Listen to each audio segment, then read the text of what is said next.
Está no ar Gestão Pública em Debate, um programa do Curso Superior Tecnológico de Gestão Pública do Centro Universitário Internacional, Uninter. Este programa, ele complementa a formação dos nossos alunos de gestão pública na modalidade à distância. E ele também é transmitido pela CWB TV, TV Comunitária de Curitiba, canal 5 da NET e 72 da TVA. E ele tem o apoio do Instituto Wilson Pickler. No programa de hoje, nós vamos debater o Ministério Público e a prevenção da violência. Para isso, nós convidamos o promotor de justiça, Paulo Markovskis de Lima, ele que é promotor de justiça há mais de 20 anos e há cerca de 10 anos atua na área criminal, assessorando o Ministério Público e o seu diretor-geral, procurador-geral aqui no Paraná, Dr. Giacoia. Doutor Paulo, eu quero, em primeiro lugar, agradecer a sua presença e eu gostaria de iniciar por um programa que está sendo lançado ou feito pelo Ministério Público a nível nacional, que é o programa Conte Até 10, em que lutadores famosos de MMA, eles se apresentam ou ocupam os veículos de comunicação, os cartazes, falando deste programa, ou seja, antes de reagir a uma ofensa, conte até 10. Eu gostaria que o senhor explicasse como funciona e qual é o objetivo desse programa. É uma grande satisfação estar aqui, contribuindo, e dizer que essa campanha Conte Até 10, ela foi lançada nacionalmente em novembro do ano passado, por todos os ministérios públicos do Brasil todo. E essa campanha, ela é voltada à prevenção da violência. Nós vimos que em reuniões que nós fazíamos nacionalmente, promotores e juízes também, que somente ações no aspecto de resolvermos os inquéritos policiais, de julgarmos com celeridade as ações penais, não bastava. Então nós resolvemos fazer essa campanha exatamente para prevenir a violência. E essa campanha, ela é estrelada nacionalmente por lutadores de MMA, exatamente pela mensagem que se busca passar, que eles mesmo preparadíssimos para enfrentar qualquer luta, diante de a iminência de acontecer um confronto ou uma discussão, eles contam até 10 para que a raiva passe e a vida fique. Esse é o lema primeiro da campanha. Quando uma pessoa provoca alguém como ele na rua, não tem ideia do que ele é capaz. Sou capaz de deixar pra lá. Minha vida vale muito mais do que qualquer briga ou discussão. No Brasil, centenas de pessoas são mortas por motivos fúteis. Conte até 10. A raiva passa e a vida fica. Paz. Essa é a atitude. Uma campanha do Conselho Nacional do Ministério Público e a NASP. No Paraná, eu sou coordenador estadual e nós fizemos uma pequena diferenciação do foco nacional, estabelecendo que talvez fosse importante nós prevenirmos qualquer discussão, mesmo aquela que possa levar a lesões corporais, enfim, com qualquer conteúdo de violência.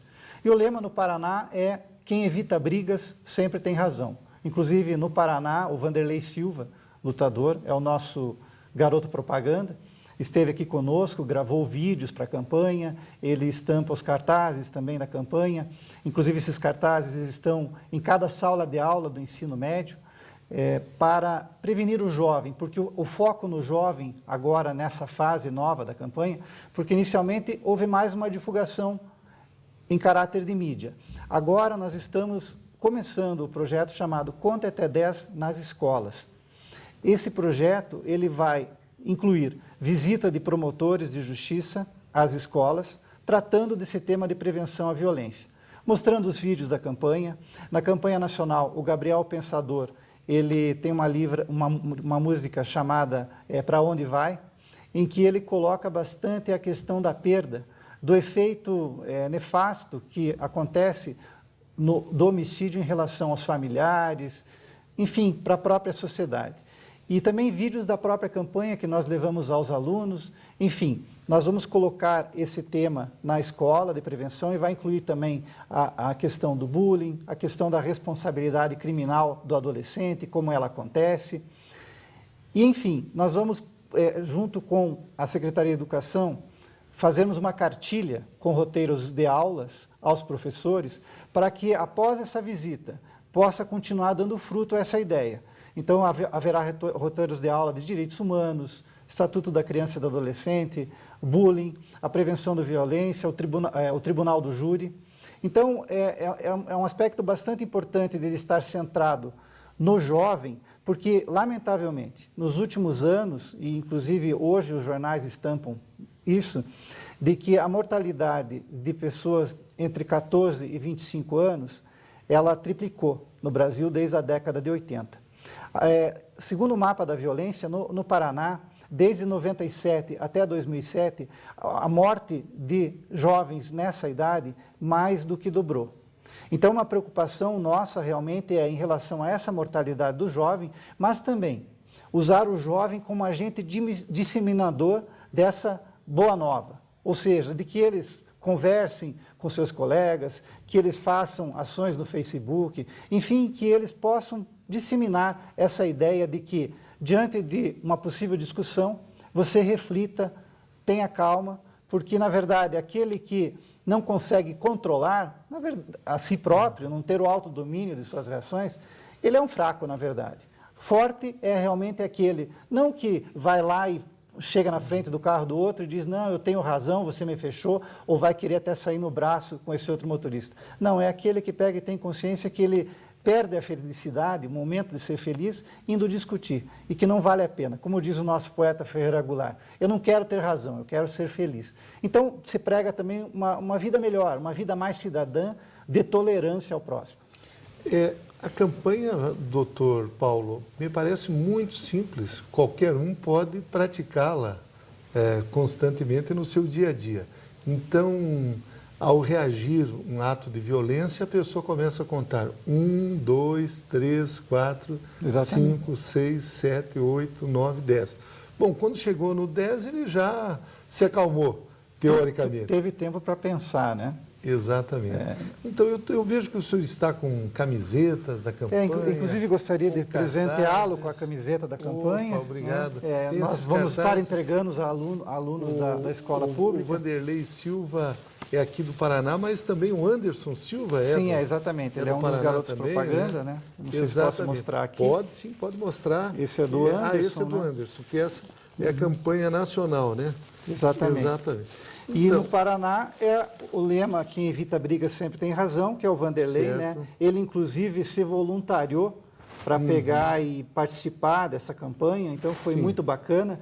E ótimo. No contato pessoal que eu tive com ele, eu pude reparar bem essa situação, doutor Bernardi, de que o lutador, ele, quando está no ringue, ele luta com regras, mas fora e pretende, claro, vencer seu adversário, é a sua meta. Mas fora do ringue, eles são extremamente cidadãos. Né? Tem aquele antes da luta em que há aquela provocação, que isso faz parte do marketing da luta. Agora, fora dos confrontos, eles são muito amigos, a gente vê o Vanderlei muito amigo do Anderson, amigo dos próprios adversários, né? E eles têm um comportamento extremamente cidadão. O que me chamou a atenção sobremaneira no Vanderlei é essa atitude dele de cidadania, né? No momento em que nós estávamos com ele, ele atendia a todos com bastante educação, com bastante solicitude, dava autógrafos, tirava fotografia, e uma pessoa assim excepcional, né? no contato. Então, o que a gente quer colocar é exatamente isso, e para o próprio aluno ver, né? São ídolos dizendo, não brigue, evite a briga. E prove que você é uma pessoa sábia, que você não entra em confusão. E também para os próprios alunos, nas palestras que nós temos ido, nós utilizamos muito o exemplo da folha de papel, né? Porque hoje se fala que um comportamento que sai fora da ética, por menor que ele seja, ele estimula a outros comportamentos inadequados. E a gente pega um lápis e na sala de aula coloca na folha branca sulfite e diz, olha, se nós colocarmos esse ponto aqui nessa folha, ela não vai ser mais uma folha branca. Para dizer para o jovem que, efetivamente, com pequenas infrações, com pequenos atos antiéticos de você não devolver o dinheiro que você recebeu a mais num troco, numa compra, aí já começa a você dar a entrada, efetivamente, para um caminho que não é bom. O senhor, doutor Paulo, atuou e atua há muitos anos nesta área do Ministério Público que atende à área criminal. Pois não. O senhor tem observado que a violência ela tem se vulgarizado nos últimos anos, de um modo geral? O senhor citou até a questão do trânsito. É frequente a gente observar que há um certo estresse das pessoas. Como é que o senhor analisa, olhando, digamos, os aspectos relacionados ao papel do Ministério Público como o autor da ação penal, aquele que, em nome da sociedade, entra com o processo contra alguém que comete algum tipo de crime? Lamentavelmente, hoje, as pessoas, elas vivem num clima de intolerância. E até nós estamos também com essa ação do Conte Até 10 no movimento Paraná Sem Corrupção, que é o movimento do Ministério Público. Aqui do Paraná. Do Paraná. E nós falamos que a intolerância é a corrupção da alma, na verdade, porque as pessoas estão preparadas para a briga. Aliás, até na questão do trânsito, se você for fechado por um carro, né, e você parar do lado dele, e ele vai estar preparado para xingá-lo ou para brigar. Se você pegar e pedir desculpa mesmo estando certo, a princípio você tendo razão, você desarma completamente a pessoa. E na área criminal, o que a gente vê, principalmente no aspecto do homicídio, é que as pessoas, elas não vão, por exemplo, assaltar a mão armada um armazém. Dificilmente a pessoa comum vai fazer isso. Agora, o homicídio, a pessoa está suscetível a praticá-lo, infelizmente.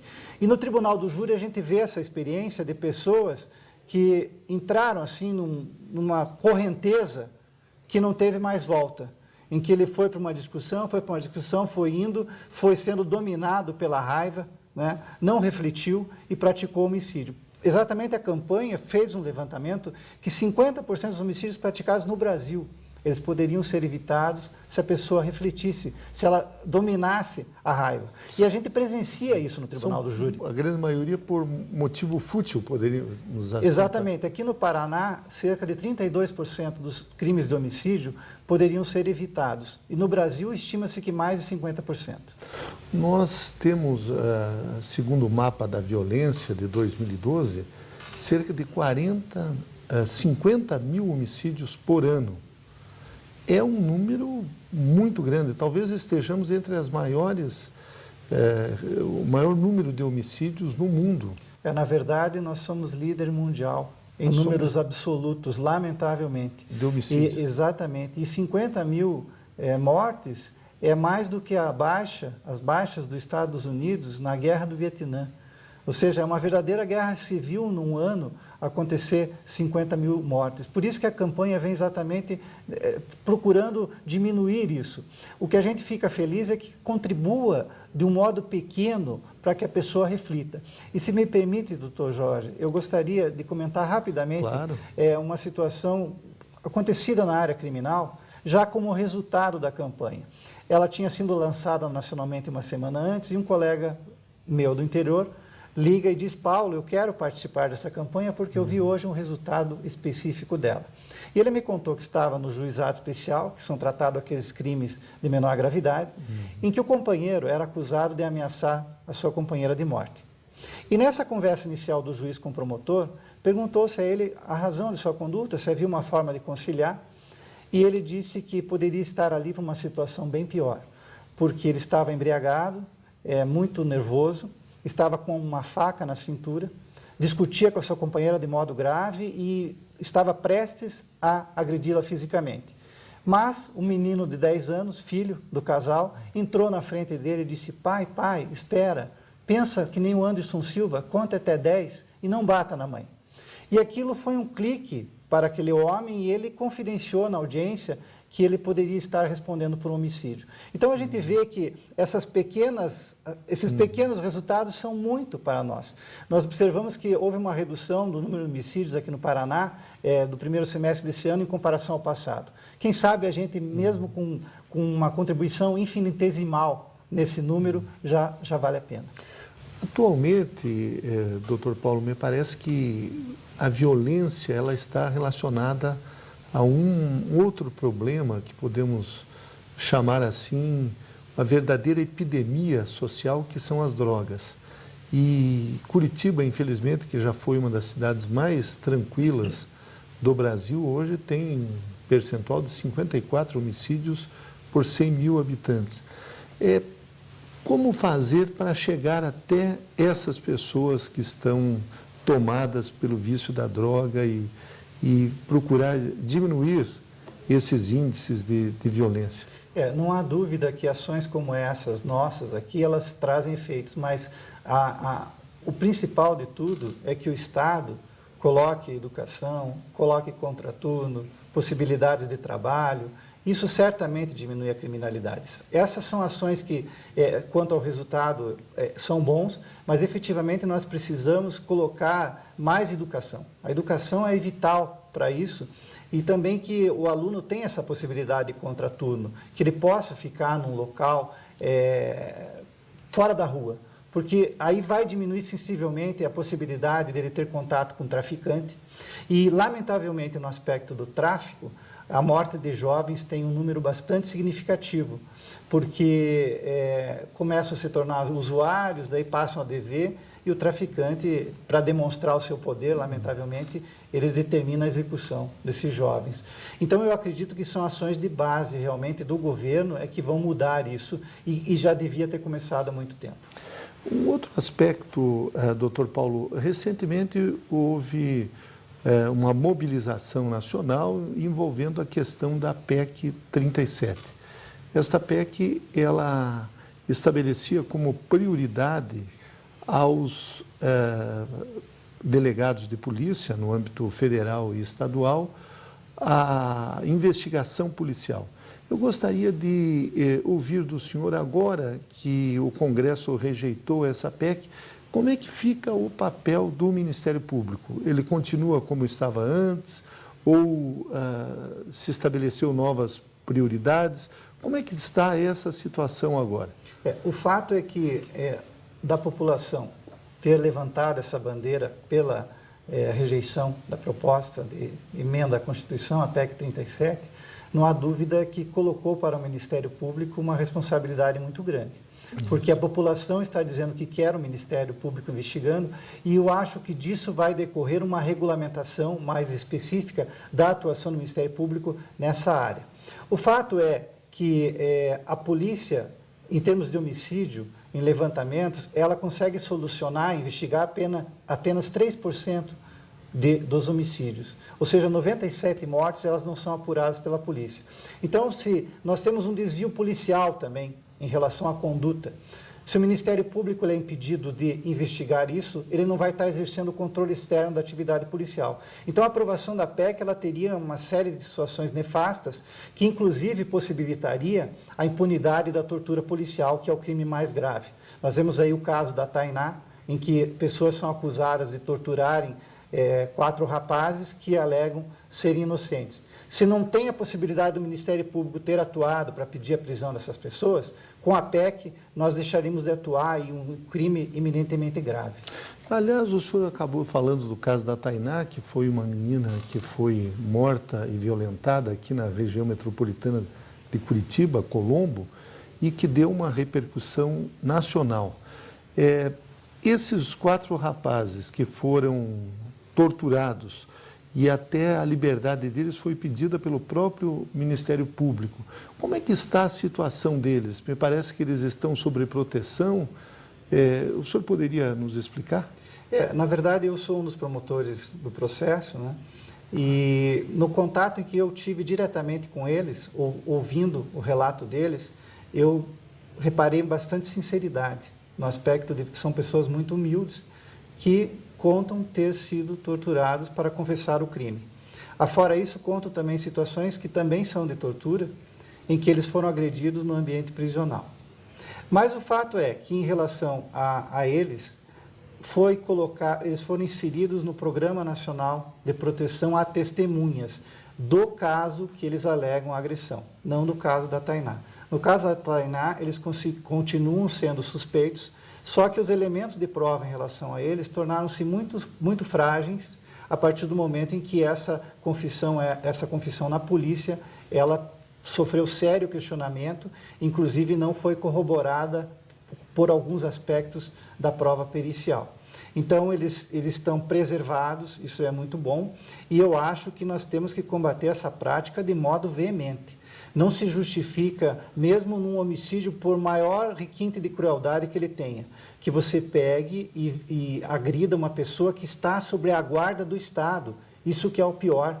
Esses rapazes, vamos dizer assim, o crime da Tainá é mais grave que o que eles sofreram? Eu acredito que não, porque em termos de resultado, a da Tainá sim, perdeu a vida. Mas esses rapazes severamente agredidos poderiam perder a vida nessa situação. Então é lamentável porque, no caso deles, o Estado deveria zelar pela integridade física deles. E agora há essa suspeita de que os agentes públicos teriam torturado esses rapazes. Doutor Paulo, alguns anos atrás, no período militar, era comum nas delegacias de polícia as pessoas serem torturadas e confessavam mediante tortura, mas raramente essas informações chegavam até o Poder Judiciário, até o Ministério Público. Hoje é mais raro encontrarmos casos de tortura dentro dos aparelhos policiais ou ainda temos muita tortura e que não chega ao conhecimento das nossas autoridades? Olha, eu quero acreditar, na verdade, na nossa polícia. Porque mesmo com o movimento da PEC, nós somos parceiros. O Ministério Público é parceiro da polícia. Sim. E são agentes do Estado e eu presumo que, na verdade, eles agem com idoneidade.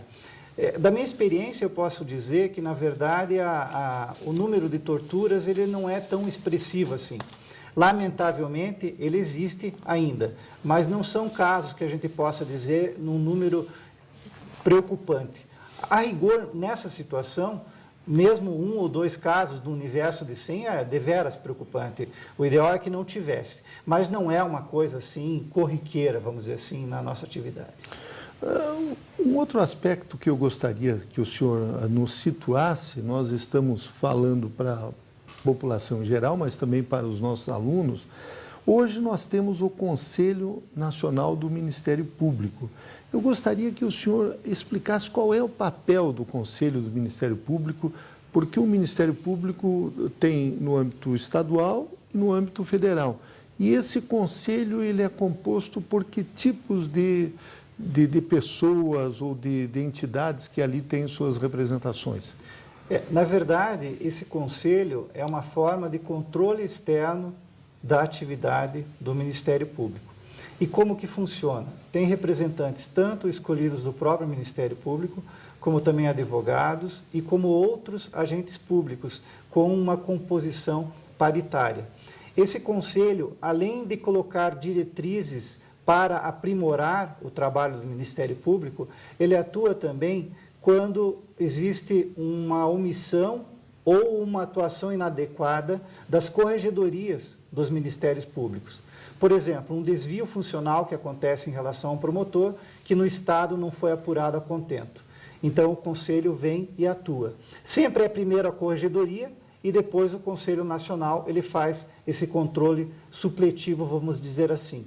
E, claro, ele recebe também reclamações diretamente e determina que o Estado apure determinado desvio de conduta. Então, é um órgão bastante importante.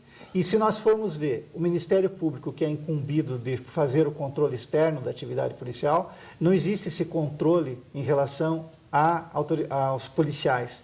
Então, tem que ter mais uma efetividade de atuação dos promotores no controle dessa atividade. E o Conselho Nacional do Ministério Público estaria no mesmo patamar, no mesmo nível do Conselho Nacional de Justiça?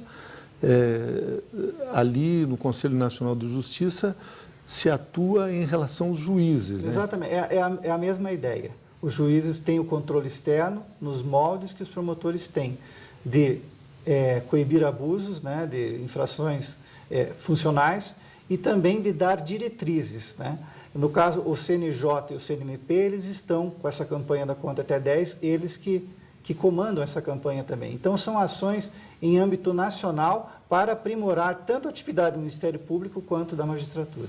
A partir da Constituição de 1988, doutor Paulo, o Ministério Público, de modo geral, ele ganhou, podemos assim dizer, novas atribuições. E começaram a surgir procuradorias e promotorias especializadas, meio ambiente, pessoa idosa, criança e adolescente, até relacionado às questões urbanísticas. Eu gostaria que o senhor falasse sobre essas novas atribuições do Ministério Público, que ele atua, podemos assim dizer, como uma espécie de um advogado da sociedade. Seria esse o papel? Na verdade, na Constituição Federal se estabelece que o Ministério Público ele é essencial para o exercício da democracia, tanto que o Ministério Público atua também em caráter eleitoral para fiscalizar o exercício da democracia. De outro lado, atua também na defesa de interesses coletivos e interesses da sociedade. Aí se inclui a defesa do meio ambiente, que afeta a todos, a defesa do consumidor, que embora possa atingir pessoas determinadas, visa a proteger pessoas em estado de vulnerabilidade. Por que vulnerabilidade? Porque o consumidor ele não conhece todas as etapas tecnológicas da produção do produto e ele é considerado parte vulnerável. Nisso no aspecto consumidor. E também todas aquelas pessoas que são vulneráveis no sentido exato da palavra, que é o idoso, a criança e o adolescente, o portador de necessidades especiais. Então, desde a Constituição de 88, houve uma abertura muito grande de atuação, surgiram as promotorias especializadas, exatamente no sentido de ter uma sintonia fina em relação a defesa desses direitos que a Constituição incumbiu o Ministério Público de proteger. Voltando, Dr. Paulo Markovics de Lima, em relação a essa campanha Conte até 10, como é que os professores, os diretores de instituições de ensino, de universidades, podem entrar em contato aqui no Paraná ou mesmo nos demais estados, já que o nosso programa ele também é acessado em várias partes do Brasil, com o Ministério Público para que cheguem até lá para fazer uma palestra, enfim, lançar essa campanha na sua escola, na sua comunidade? Nós já temos previsão aqui no estado do Paraná, em que nós vamos agora nessa fase inicial em pelo menos 70 escolas. Nós já estamos agendando essa visita. Mas é claro que o cidadão também pode participar dessa campanha, divulgando nas redes sociais, fazendo ações nos conselhos comunitários, participando dos conselhos comunitários de segurança, que é um órgão importantíssimo na realização desse tema de importância que o Estado tem de responsabilidade da segurança pública. Mas, enfim, acessando as páginas dos Ministérios Públicos... tem um site. No site do Ministério Público é mp.pr.gov.br. E do CNMP é CNMP, né, Conselho Nacional do Ministério Público, .org.br. E você acessa ali, você já vai ver a campanha e lá tem inclusive as unidades ministeriais, os sites, e a pessoa pode entrar em contato sim para agendar os professores. Quanto mais a sociedade contribuir conosco, tanto melhor. Então, nós entrevistamos nesse primeiro bloco de Gestão Pública em Debate o promotor de justiça aqui do Estado do Paraná, Dr. Paulo Markovics de Lima. O tema foi o Ministério Público e a prevenção da violência e nós abordamos aspectos do programa Conte até 10, que é um programa lançado a nível nacional pelo Ministério Público para diminuir a violência no nosso país. Doutor Paulo, eu quero agradecer muito a sua presença em Gestão Pública em Debate e não tenho dúvidas de que o senhor contribuiu na formação dos nossos alunos. Eu que agradeço. Muito obrigado, hein? Uninter é para você que quer mais. Mais conhecimento com qualidade de ensino que é referência no Brasil. E indicada por mais de 250 mil profissionais. Mais flexibilidade para conciliar os estudos com seu dia a dia. Com mensalidades que cabem no seu bolso e localizado perto de você. Uninter é para você que quer mais chances no mercado de trabalho, com uma formação diferenciada. Faça mais pela sua carreira. Acesse uninter.com e inscreva-se. Uninter, para você que quer mais. Educar é fazer sonhar, é acreditar no valor das pessoas, ampliando seus horizontes. Educar é realizar. Com a missão de criar oportunidades que transformam a vida de quem precisa, o Instituto Wilson Pickler de Responsabilidade Social faz a diferença para muitas pessoas. Oferece cursos de graduação e pós-graduação à distância em parceria com o Grupo Uninter e cursos livres de capacitação. Além disso, possui projetos de geração de renda para comunidades carentes. Instituto Wilson Pickler de Responsabilidade Social, acreditando no valor das pessoas através da educação. Retornamos com Gestão Pública em Debate, um programa do Curso Superior Tecnológico de Gestão Pública do Centro Universitário Internacional Uninter. Este programa ele complementa a formação dos nossos alunos de gestão pública na modalidade à distância. E ele também é transmitido pela CWB TV, TV Comunitária de Curitiba, canal 5 da NET e 72 da TVA. E ele pode ser acessado por todas as pessoas que possuem parabólica digital através dos canais da rede EdSat e os canais da educação. Neste segundo bloco, nós vamos debater os alimentos orgânicos. E para isso nós convidamos um dos autores deste livro, Alimentos Orgânicos no Brasil, História, Cultura e Gastronomia, que é o jornalista e também produtor, podemos assim dizer, editor de livros, Eduardo Sganzerla. Eduardo Sganzerla é jornalista, é publisher, foi repórter e redator da Folha de São Paulo, editor e diretor da Gazeta Mercantil, publicou mais de uma dezena de livros, entre os quais o romance Caminhos que Levam para o Norte, Pescadores Artesanais do Espírito Santo, Curitiba Rural, Aroma e Sabores, todos pela editora Esplendor. Aliás, esta editora Esplendor é uma editora aqui de Curitiba e que já tem dezenas de livros publicados, e um livro recente que você publicou, Eduardo, foi do jornalista Haroldo Murat. Eu, inclusive, estive no lançamento deste, acho é o quinto volume, né? O quinto volume. De personalidades do Paraná. Com certeza. O livro do professor Haroldo, que é um dos grandes jornalistas da sua geração, hoje na faixa dos 70 anos, trata de biografias de paranaenses ilustres, né? E ele me convidou para fazer essa parceria com ele, e nós já editamos 5 volumes. O professor Haroldo Murat, Heigl, que é o seu nome completo, está ainda numa fase muito produtiva, né? Tem um prestígio enorme, você mesmo esteve no lançamento do livro dele aqui em Curitiba. 700, 800 pessoas, pessoas das áreas mais importantes de Curitiba. Aliás, Eduardo, eu queria até fazer uma observação aqui. O professor Haroldo é um pouco responsável pela minha carreira política, por assim dizer. Eu e o Eduardo somos da mesma cidade, mas de municípios diferentes. O Eduardo é de Joaçaba e eu sou de Erval do Oeste, que é do outro lado do rio. E na época de estudantes, nós estudávamos no mesmo colégio e viemos aqui para Curitiba fazer jornalismo na Universidade Federal do Paraná.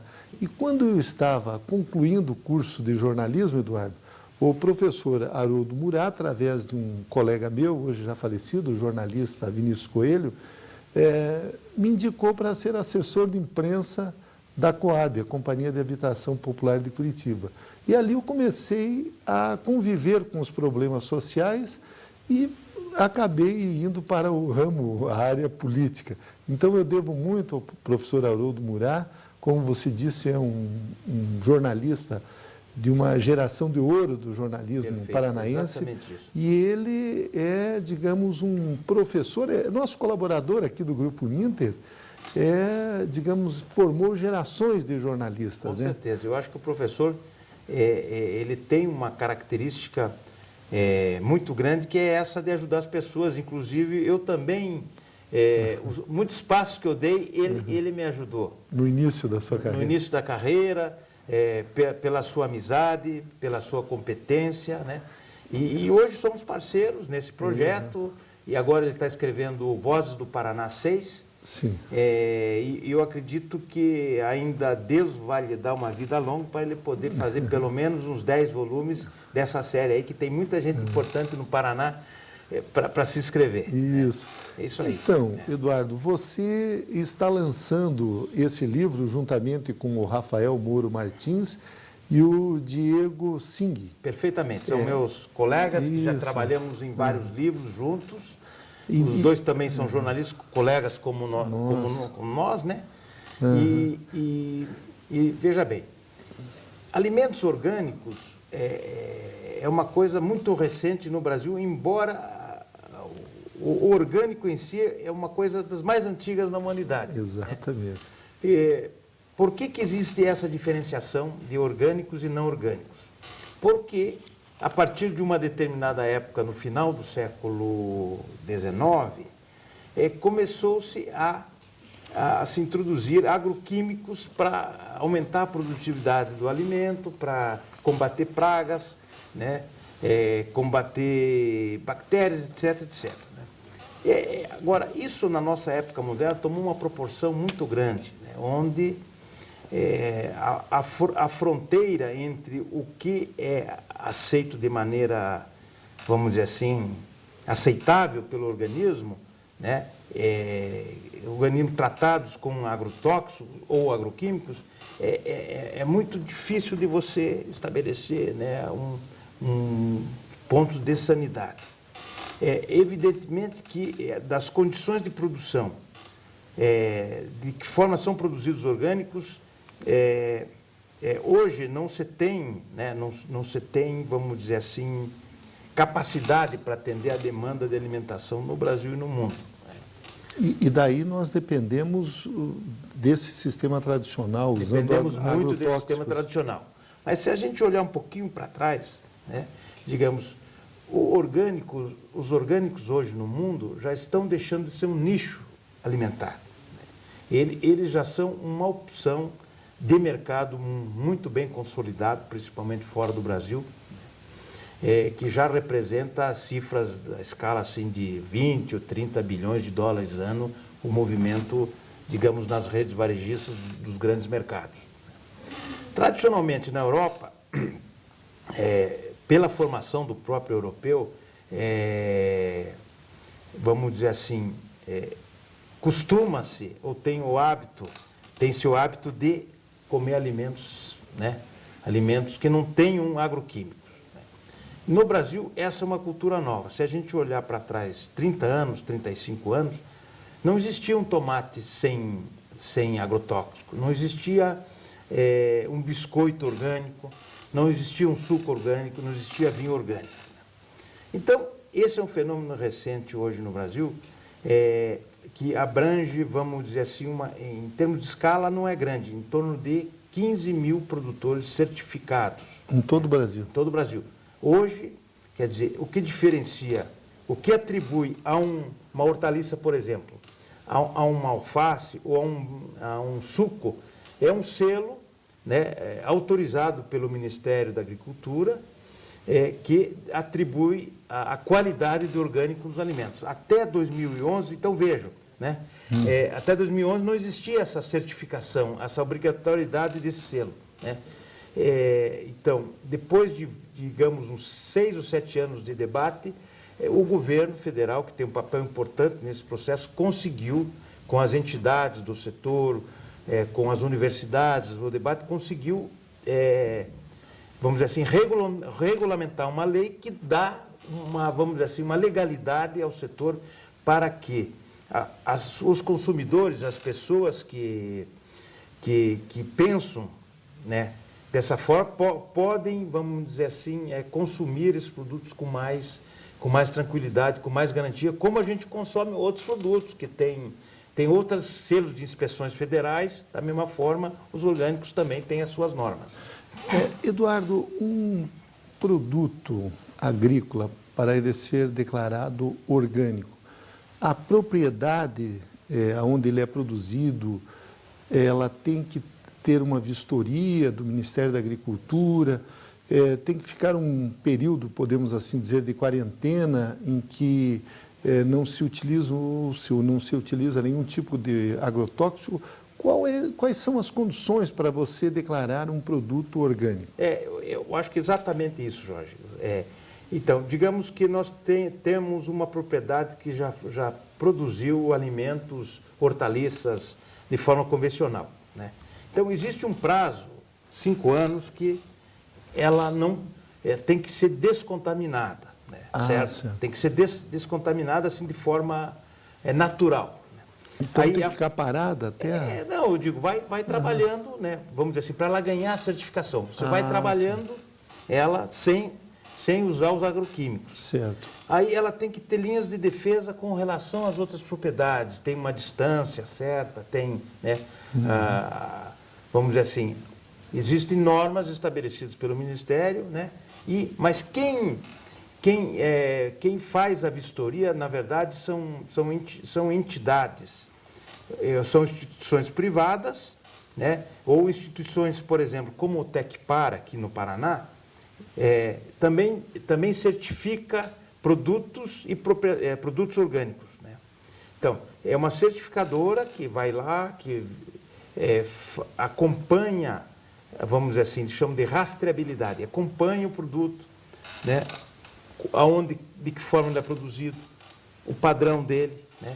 E aí, então, ela faz a soma dos pontos e daí atribui o selo de orgânico, né? E isso atende frutas, verduras, Exatamente. Hortaliças? Frutas, verduras, hortaliças. Animais também domésticos? Isso. Existe a carne orgânica também, né? Existe o frango orgânico também. Né? Agora, existem outras formas de certificação, tem certificação que pode ser feita de forma comunitária para produtores, digamos, produtores que não têm condições de pagar essa certificação, né? São vários tipos de certificação. Associações, então, associações, né? Vamos dizer assim, que existe a lei, ela atribui um grau de confiança na relação entre o produtor e o consumidor. Diz, não, esses produtores dessa região, eles mesmos eles fazem a sua certificação. Né? Certo. Um fiscaliza o outro, mais ou menos exatamente assim. Isso, né? E aí isso permite com que então, eles recebam o selo. Né? O que nós observamos, Eduardo, é que, de um modo geral, os produtos orgânicos, me parece que eles estão um preço ainda um pouco acima desses preços normais de produtos agropecuários nos supermercados. Exatamente, Jorge. Mas está caindo esse preço, né? Esse é um fator que é, de certa forma, impeditivo, né? Que cria uma certa resistência dos consumidores convencionais para consumi-los. Mas, vamos dizer, esse preço em relação a 5 anos atrás é quase 30% ou 40% menor hoje em dia. E a tendência é cair mais ainda. A tendência é cair mais à medida que aumenta a produção. Quer dizer, aplica-se aí também a mesma lei da oferta e da procura. Certo. Então, agora, existem hoje já grandes produtores, vamos dizer assim, algumas indústrias de orgânicos, por exemplo, o Brasil tem uma empresa chamada Natif, que é a maior produtora de açúcar orgânico do mundo, uma empresa modelar, né? A Corim, que está estabelecida em São Paulo, em Ipiúna, ela produz frango orgânico, é a maior do Brasil, né? Temos um produtor lá no Rio Grande do Sul, Volkmann, que é fantástico, que produz o arroz orgânico, distribui para o Brasil inteiro, inclusive exporta para alguns países aqui do Cone Sul. E, particularmente, a hora que você provar um arroz orgânico, você vai ver a diferença, que é fantástica, né? Pena que a oferta, digamos, na rede varejista não é grande, mas existe uma diferença de sabor muito grande. Mas a tendência, e as pessoas cada vez procuram produtos mais saudáveis, é a longo prazo voltarmos tudo a ser orgânico. Você não acha que é isso mesmo? Exatamente isso. Porque eu acho que hoje a sociedade moderna, como a gente vê no Brasil, né, esses movimentos todos questionando a saúde, questionando a qualidade dos nossos políticos, questionando a qualidade das nossas estradas, das redes de abastecimento, de água, etc, etc. Quer dizer, isso também é diretamente ligado à alimentação, né? Então,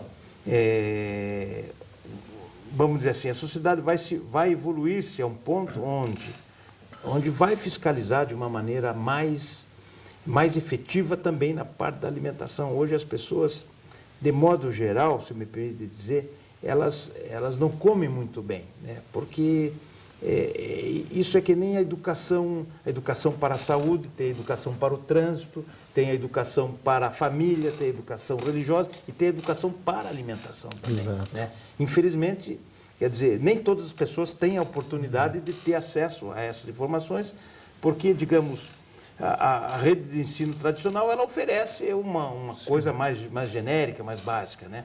Mas eu acho que hoje o povo brasileiro já está num nível bastante elevado, cresceu muito nos últimos anos, e eu acho que, vamos dizer assim, o que está acontecendo hoje no Brasil é um resultado dessa evolução não só da educação de modo geral, mas a evolução de pensamento e de consciência da própria importância que cada indivíduo tem nessa sociedade, e sim, não estando, né, simplesmente deixando correr na mão de outros que não representem efetivamente esse povo, né? Então, nesse livro você trata também da história dos alimentos orgânicos. O que você descobriu, Eduardo? Você é jornalista, sim, sei que gosta exatamente disso. Isso. A gente foi, vamos dizer assim, eu me descobri como um repórter nato, embora eu tenha começado na minha profissão na grande imprensa como redator, né? Quando eu trabalhei em São Paulo, na Folha. Depois que eu vi aprender a ser repórter, né? Mas aí eu peguei uma paixão muito grande de fazer reportagem, de descobrir as coisas. Boa parte dos livros que eu escrevi são livros de reportagem sobre vários assuntos.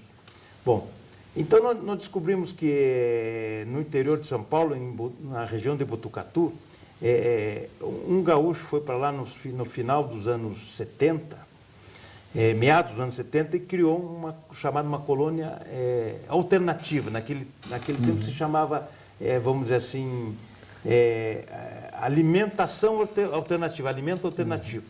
E criou a tal da colônia Demétria, que a partir da experiência dessa colônia, né, digamos, porque o orgânico não é só uma filosofia relacionada com o alimento, e sim relacionado com a vida. Por exemplo, existem orgânicos biodinâmicos, que é um outro tipo de orgânico, tem a ver com o respeito aos movimentos da natureza, o movimento da lua, né, das marés, etc., que, segundo eles, isso beneficia a produção dos alimentos, que ajuda a produtividade das propriedades, né, assim como, digamos, a lua influencia outros fatores humanos, né, aqui no nosso planeta.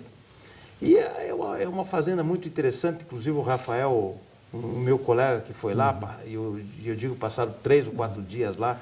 Aliás, tem muitas fotos, é muito exatamente, bem ilustrado. É um livro ilustrado. de quase 200 páginas, Sim. não, de 208 páginas, com em torno de 180 fotografias. Então, nós percorremos todo o Brasil. Puxa. Fomos ao Pará para ver a experiência do açaí. Fomos também ao Rio Grande do Norte, a experiência do camarão e ostra orgânico. Sabe que existe Até isso? camarão e ostra orgânico. Depois vou falar porque esse produtor... Mas tem outro tipo que não seja orgânico? O pessoal cria camarão e ostra assim com algum tipo de alimentação? Sim, diferenciada? exatamente isso. É essa que é a questão.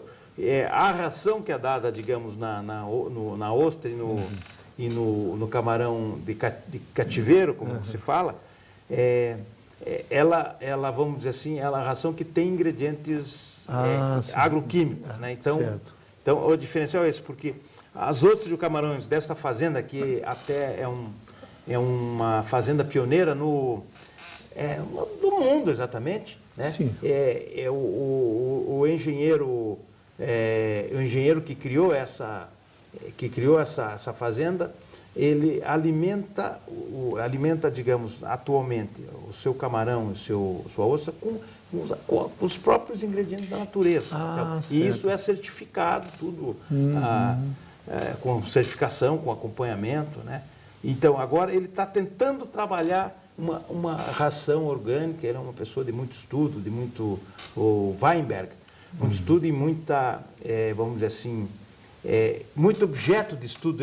A experiência dele tem várias teses de mestrado, de doutorado, de monografias de pessoas interessadas em ampliar o trabalho dele, de conhecer. Certo. Então, bom, Rio Grande do Norte, fomos ao Espírito Santo.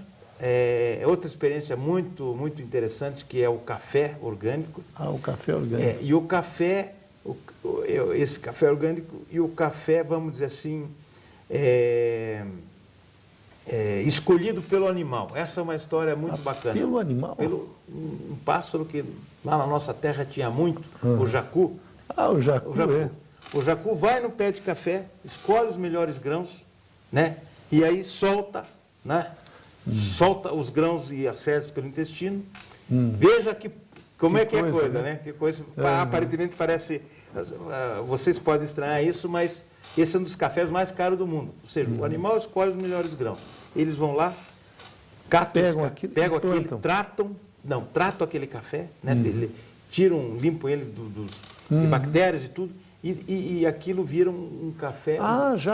serve para alimento. Alimento, um dos cafés mais apreciados no mundo, né? No Brasil. É muito caro, tipo, assim, R$500 o quilo, né, desse café. Aliás, você falou do jacu lá em Joaçaba, Valdoense, lembrei do seu Teodorico Fernandes, que era um veterinário. Perfeito. E ele alimentava os pássaros e vinham todos lá e tinha quantidade enorme. Ele morava numa chácara. Isso, me lembro dele, seu Teodorico. Ele, inclusive, era uma pessoa muito inteligente, né? Tinha um quê de inventor lá, né? E uma pessoa também voltada às questões da natureza. Da natureza, perfeitamente. Então, esse café, esse é um café apreciado, é um case muito interessante de contar, como é que... Né? E num lugar maravilhoso, a tal da Pedra Azul, no município de Domingos Martins, ali na Serra Capixaba. Né? Então, nós fomos andando pelo Brasil e tivemos também... a experiência do arroz do Rio Grande do Sul, que é fantástica, o senhor Volkmann, que é uma sumidade assim, mundial no arroz orgânico. Sabe que ele tem lá umas 35 variedades de arroz? Puxa! Quer dizer, são arroz crioulo, Jorge, né? que, na verdade, o mercado, pelas suas características, não é o caso a gente discutir aqui, deixou de lado. Né? E os orgânicos não. Tem um arroz preto lá que eu provei.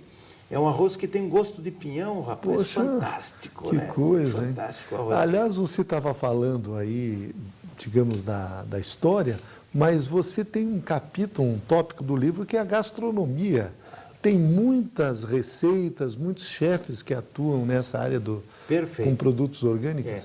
Realmente, digamos, a questão da gastronomia é a ponta mais viçosa, né, da alimentação orgânica. Então, nós entrevistamos um dos principais chefes do Brasil, Claude Troirot. Na verdade, ele é um franco-brasileiro, que tem aquele programa na GNT, TV paga Maravilha, porque ele fala com aquele sotaque. Ele fala com aquele sotaque, né? E é uma pessoa doce, extraordinária, e nos atendeu muito bem. Né? Ele diz assim, para um chefe de cozinha, o orgânico é obrigação, praticamente. Né?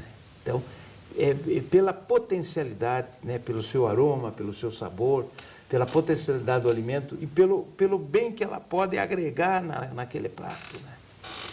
E aí, quer dizer, nesse projeto, tínhamos a ideia já no início de incluir um chefe, né, para fazer umas receitas exclusivas, até para tornar o livro assim mais leve, porque esse é um assunto meio técnico, é difícil, porque até eu não domino muito bem assim, a questão técnica dos orgânicos. Né?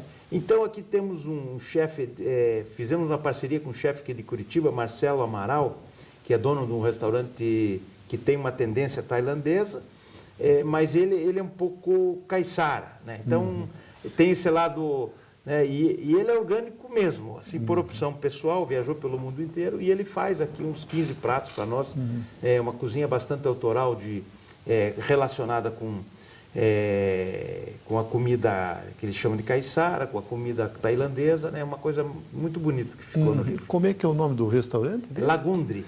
E você tem muitas receitas aqui também. Temos 15 ou 16 receitas aqui no livro. Então as pessoas que adquirirem o livro também poderão aproveitar com as receitas. É verdade.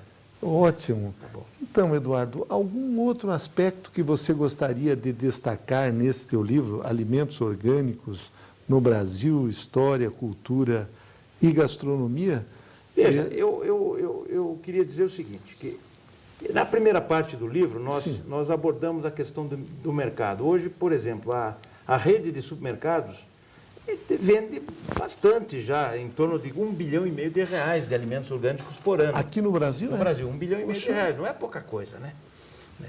Então nós mostramos, para quem for ler o livro, vamos dizer assim, mostramos os dados econômicos do mercado orgânico, né? Então, na segunda parte, nós falamos sobre cases desses produtores. Certo. Tem a maçã em Santa Catarina, São Joaquim, né? A maçã, ela é, vamos dizer assim, envolta com papel bolha para...